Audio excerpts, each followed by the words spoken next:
BJP देश भर में विभाजन विभीषिका स्मृति दिवस मना रही है, जिसमें बंटवारे के दौरान देश भर में मारे गए लाखों लोगों को श्रद्धांजलि दी जा रही है। लखनऊ में भी बड़े स्तर पर इस मौके पर कार्यक्रम का आयोजन किया गया, जिसमें सीएम योगी आदित्यनाथ ने बांग्लादेश में हिंदुओं पर हो रहे अत्याचार के बहाने विपक्ष पर जोरदार हमला बोला।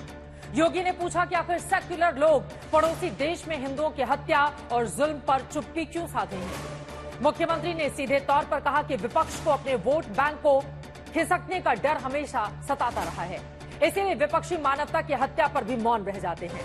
योगी ने बात तो शुरू की बांग्लादेश में हिंदुओं पर हो रही हिंसा से, लेकिन उसे जोड़ दिया बंटवारे के दौरान 10 लाख हिंदुओं की बेरहमी से हत्या पर।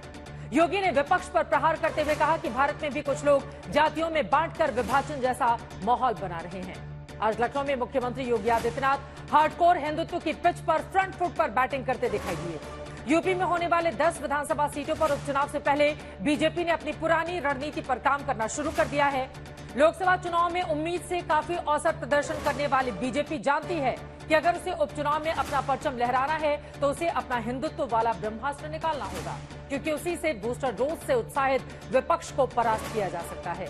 इसीलिए पीएम मोदी हो, अमित शाह हो या सीएम योगी, सभी बार बार हिंदुत्व पर फोकस कर रहे हैं, क्योंकि बीजेपी हालिया लोकसभा चुनाव के नतीजों में देख चुकी है कि जब जब विपक्ष जनता को जातियों में बांटने में कामयाब होता है, तब तब बीजेपी को नुकसान उठाना पड़ता है।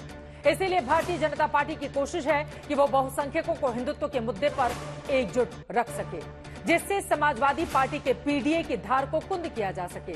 और इतना ही नहीं, सीएम योगी ने एक बार फिर से अखंड भारत का सपना साकार करने का आह्वान करते हुए कहा कि या तो अखंड भारत बनेगा या फिर पाकिस्तान साफ हो जाएगा। आज हम तमाम इन्हीं मुद्दों को लेकर खास मेहमानों से चर्चा करेंगे, पूछेंगे हर जरूरी सवाल जो आपके जहन में है। लेकिन उसके पहले आज दिन भर इस पूरे मसले पर किस तरह से देश और प्रदेश की राजनीति गर्माती रही, उसको बताती हुई ये रिपोर्ट देखिए।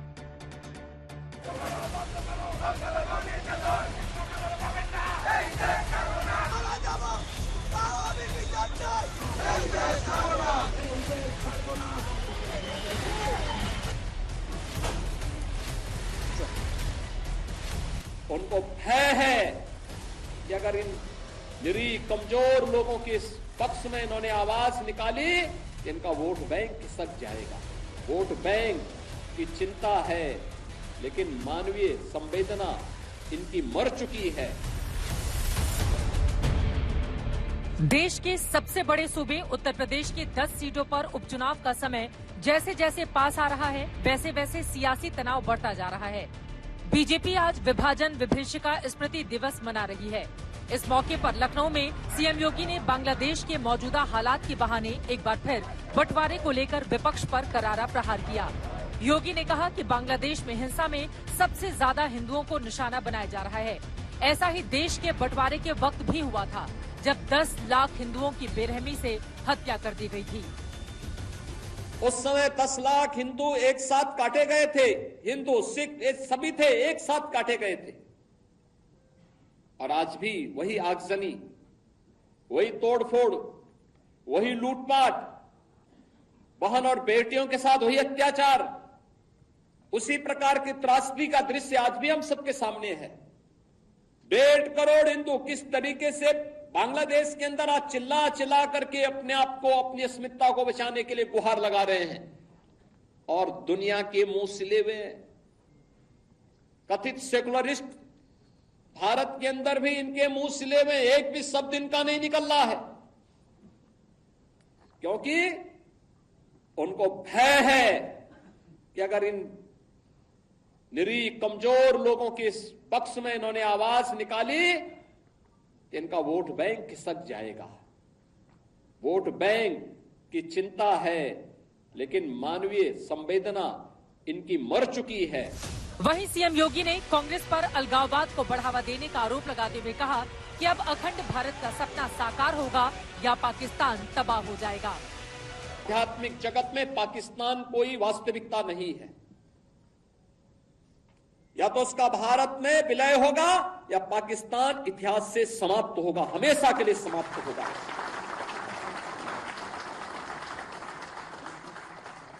क्योंकि आध्यात्मिक जगत में जब जिसका कोई वास्तविक अस्तित्व नहीं है, उसको नष्ट ही होना है।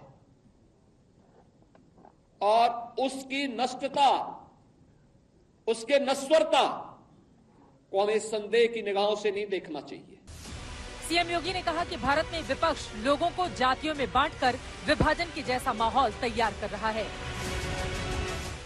इस जाति के नाम पर विभाजन की त्रासदी तक पहुंचाने की एक कथा वही है जो पहले जातीयता के नाम पर होता था, जातिवाद के नाम पर होता था। आज वही कार्य, वही कृत्य, वही कारनामे राजनीतिक दलों के स्तर पर जातीयता का नग्न तांडव करके फिर उसी विभाजन की ओर ले जाने की कुत्सित चेष्टा की जा रही है। विपक्ष की ओर से राहुल गांधी और अखिलेश यादव जातिगत जनगणना कराने की मांग लगातार करते चले आ रहे हैं। जाति जनगणना को हम यहाँ पास करके दिखाएंगे। ये जाति जनगणना भी एक हमारा मुद्दा है। खुशहाली के लिए जाति जनगणना जरूरी है। वहीं समाजवादी पार्टी के फैजाबाद सीट से सांसद अवधेश प्रसाद दावा करते दिखाई देते हैं कि यूपी में होने वाले उपचुनाव में सभी सीटों पर समाजवादी पार्टी विजय पताका फहराएगी। साथ ही उन्होंने वोट बैंक को लेकर सीएम योगी के बयान पर तंज भी कसा। योगी बाबा वोट के बोरा भर के लेके जिन्हें खोल दी हैं, वोट तो हमारा है, वोट तो हमारा है। जिन्होंने 35,000 से वोट जिताया है, हमारे तो समर्थक हैं, हर जात बिरादरी के हैं। हम वहीं पैदा हुए हैं, हमारे नाते रिश्तेदारी है, बहन है, बुआ है और मामा है, नाना है, सब हैं और हर बिरादरी हमारे साथ है। तो क्या ये ले जाए कि यहाँ लखनऊ से ये बोरा खोल दे वोटवा का? वोटवा तो हमारे पास है। आज विभाजन विभीषिका दिवस के मौके पर लखनऊ में श्रद्धांजलि सभा का आयोजन किया गया। साथ ही लखनऊ के हजरतगंज में पटेल प्रतिमा से लोक भवन तक पैदल मौन मार्च निकाला गया, जिसमें सीएम योगी, डिप्टी सीएम केशव प्रसाद मौर्य और ब्रजेश पाठक तीनों शामिल हुए। लोकसभा चुनाव में उम्मीद से कमजोर प्रदर्शन करने के बाद यूपी बीजेपी में घमासान मचा है, लेकिन शायद ये पहला मौका है जब किसी सार्वजनिक कार्यक्रम में सीएम योगी के साथ दोनों डिप्टी शामिल हुए। ये तस्वीरें सामने आई तो अखिलेश यादव ने बीजेपी पर तंज कस दिया। उन्होंने सोशल मीडिया प्लेटफॉर्म एक्स पर लिखा, और आपसी खटपट का किया, अंदरूनी बात दब गई या दबा दी गई, खत्म हुई रार तकरार या झूठी मुस्कानों से ढकी है दरार, कई है सवाल। दरअसल यूपी में 10 सीटों पर होने वाले उपचुनाव को लेकर बीजेपी और विपक्ष दोनों ओर से जोर आजमाइश तेज हो गई है। अगर लोकसभा चुनाव के नतीजों की समीक्षा की जाए तो एक बात साफ है कि जब जब विपक्ष जनता को जातियों में बांटने में सफल हुआ, इसका नुकसान बीजेपी को उठाना पड़ा है। इसीलिए बीजेपी अपने हिंदुत्व के कोर एजेंडे को फ्रंट फुट पर रखकर चुनाव लड़ना चाहती है। देखना दिलचस्प रहेगा कि इस उपचुनाव में बीजेपी बाजी मारेगी या फिर विपक्ष लोकसभा में मिली ज्यादा सीटों के मनोवैज्ञानिक जीत के बूस्टर को उपचुनाव में भी भुना पाएगा। लखनऊ से कुमार अभिषेक के साथ आज तक ब्यूरो।